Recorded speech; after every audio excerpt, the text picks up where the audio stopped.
Bonjour tout le monde. Alors aujourd'hui, on va aller voir avec l'oracle de la voix divinatoire, cet oracle-ci.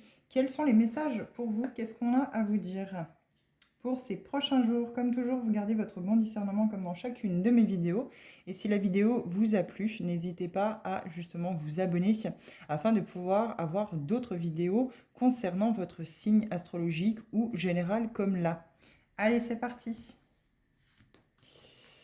C'est à l'envers. On vous parle des nœuds. Il y a des nœuds karmiques ici, il y a des nœuds à défaire. Vous êtes sans doute bloqué dans votre abondance. Il y a forcément un domaine ou des domaines qui bloquent dans votre vie parce qu'il y a des nœuds karmiques à dénouer. Ça peut être sentimental, mais ça peut aussi être au niveau de l'abondance, l'argent, la santé, etc., etc.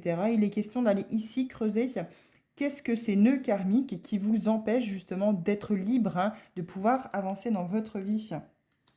Il va falloir rentrer à l'intérieur de vous ici. Il va falloir rentrer justement en introspection pour aller voir ce qui se passe, pour pouvoir avancer. On vous le demande. Eh oui.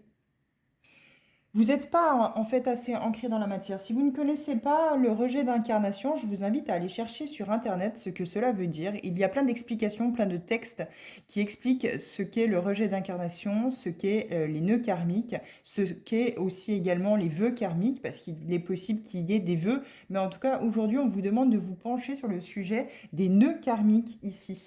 D'aller rentrer à l'intérieur de vous, d'aller mettre en lumière cela. 3 plus 1, 4, hein, c'est pour la construction de nouvelles bases solides pour vous.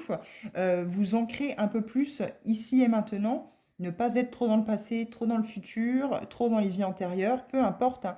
Mais il y a des nœuds karmiques ici à les mettre en lumière, encore une fois, pour pouvoir les dénouer. N'hésitez pas à vous faire aider d'un ou d'une thérapeute.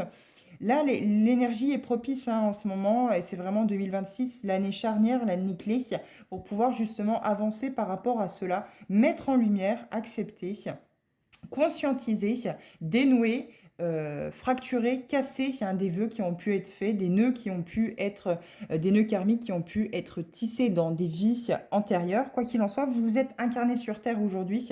C'est sans doute pas votre première incarnation dans la matière, mais là, il y a besoin de retrouver votre propre identité, votre propre personnalité. Qui êtes-vous à l'intérieur de vous? Retrouver votre vrai vous. Pourquoi pas aller faire un voyage chamanique aussi également pour aller chercher peut-être pour certains et certaines la perte d'âme, ça peut vous parler et justement aller retrouver cette petite parcelle, ce petit bout d'âme qui a décidé de partir parce que dans d'autres vies, vous avez eu une mort violente. Quoi qu'il en soit ici, on vous parle de nœuds karmiques pour pouvoir avancer sereinement aujourd'hui et vous ancrer dans l'ici et le maintenant, dans votre authenticité.